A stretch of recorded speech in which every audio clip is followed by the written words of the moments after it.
হযরত শাহজালাল আন্তর্জাতিক বিমানবন্দর পথচারী আন্ডারপাস নির্মাণ কাজের জন্য রাজধানীর বিমানবন্দর দক্ষিণ খান সড়কের অন্তর্গত হজ ক্যাম্প থেকে বিমানবন্দর রেললাইন পর্যন্ত সড়ক ৪ মাস বন্ধ থাকবে বলে জানিয়েছে কর্তৃপক্ষ।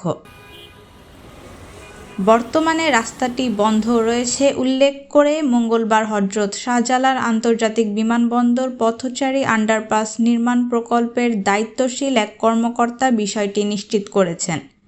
সমসাময়িকভাবে রাস্তা বন্ধের বিজ্ঞপ্তিতে বলা হয়, সর্বসাধারণের অবগতির জন্য জানানো যাচ্ছে যে হযরত শাহজালাল আন্তর্জাতিক বিমানবন্দর পথচারী আন্ডারপাস নির্মাণ প্রকল্পের কাজ চলা অবস্থায় প্রকল্পের আওতাধীন এয়ারপোর্ট দক্ষিণ খান রোডের অন্তর্গত হজ ক্যাম্প থেকে বিমানবন্দর রেললাইন পর্যন্ত সংযোগ সড়ক বিজ্ঞপ্তি প্রকাশের তারিখ থেকে পরবর্তী ১২০ দিন পর্যন্ত বন্ধ থাকবে। এতে আরও বলা হয়, সব ধরনের যানবাহন ও পথচারীদের ওই সময়ে বিকল্প সড়ক হিসেবে কাওলা সড়ক ব্যবহার করার জন্য অনুরোধ করা হয়েছে।